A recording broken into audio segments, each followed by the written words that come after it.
Well, hello again, and thank you for joining us for another podcast here at the Gospel Rescue Mission. Today's topic is that change isn't for everyone. You may have noticed, maybe not, might be news. Let's find out why. One of the apparently more shocking truths of our time is that many people are homeless by choice. It might make more sense to folks if you say that they are homeless because of their choices. I've found that the average citizen really struggles wrapping their head around this idea that there might be men, even women with children, who would rather live in a cardboard box in the rain than be told how to live. They immediately suggest that mental illness and addiction must be corrupting their ability to think clearly and make the obviously appropriate choice. Yet in over a decade of working with the homeless population and simply asking, hey, why don't you go live at the mission rather than sleeping in the bushes? The answer is virtually always the same. I wouldn't go in that place. They have rules and they want to tell you how to live. I'm fine just right here. Each year, the U.S. Department of Housing and Urban Development, also known as HUD, conducts what they call a point-in-time count. At this time, thousands of folks are sent into the streets, shelters, and byways to attempt to survey and get an idea of just how many people are out there on the streets, in the bushes, in vehicles, and such. One of their survey questions reads, "What caused you and or your family to leave your last living arrangement?" Among the 21 options that they could check, more than 10 of them are related to the choices that an individual has made, such as criminal history, gambling, drug and alcohol addiction, etc. One box reads, homeless by choice. Now, HUD's conclusion from this survey is that less than 3% of the homeless are actually homeless by choice. Why? Well, because that's exactly what the homeless person told them with the questions that they were given.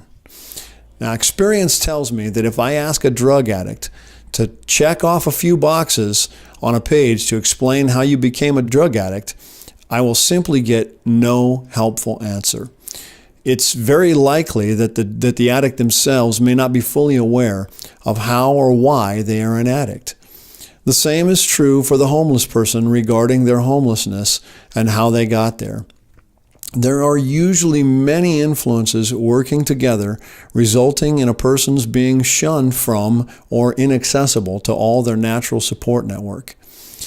If it were easy for them to see, well, they might be able to find a path to independence on their own. But because it's so complicated and confusing, they often resort to making peace with it and accepting homelessness just as a valid lifestyle choice.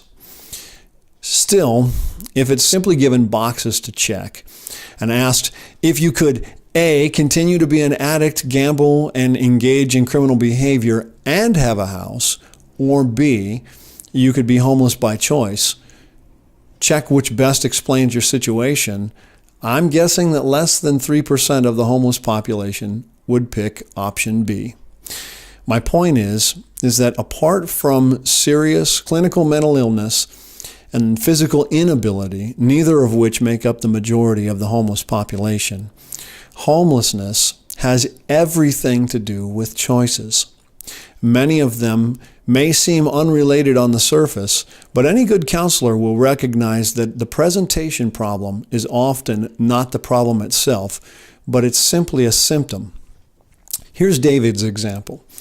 David walks into the mission looking very frustrated. He sits down with the staff for an assessment, and the staff member asks him how he came to the place where he needs the Gospel Rescue Mission. Well, the economy's really bad right now, and I just can't find a good job. To top it all off, the housing market is just the same. There are no good landlords out there. Well, the staff member asks, when the last time was that he had a job? Oh, I've had several jobs this year. I'm very skilled. It's just that I keep getting jobs where the bosses are jerks. David then goes on to display that he has very, very few good social skills, including what employers call soft skills. It turns out that whenever he's frustrated, David feels it's appropriate to use profanity towards both his employer and his landlord, along with virtually every other necessary relationship in his life. To help him cope with the pain of the rejection he receives from this kind of behavior, David uses drugs and alcohol, which only compounds the problem. The rehab program that he's been in only focuses on the actual substance abuse itself, and the state employment job counselor that he's going to is only allowed to focus on him finding a new job. Now, unless David is ready and willing to explore his poor relationship skills that are at the root of his problem, he'll never find a way to independence. For this to happen, it will require a significant amount of time, and the journey there is not going to be easy. If David were interviewed during a point-in-time count, he would have suggested that he was homeless because of things like can't afford the rent, or evicted by landlord, or unemployed.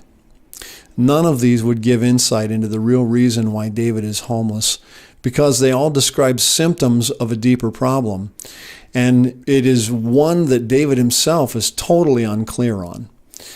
Unfortunately, no amount of government or private spending on satisfying symptoms will ever truly solve the problem.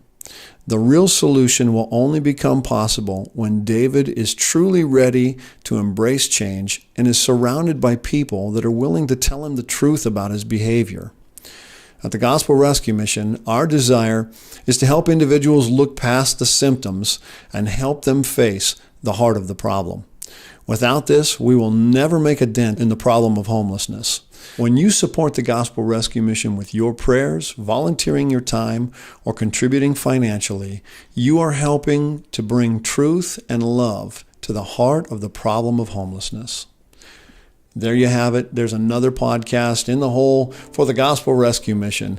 Hey, if you have enjoyed this podcast, would you think about sharing it on your social media site, Facebook, or on your website? Again, you can learn more about us at grantspassmission.org. Tell a friend about us, and have a great day. God bless you, and thank you again for your time.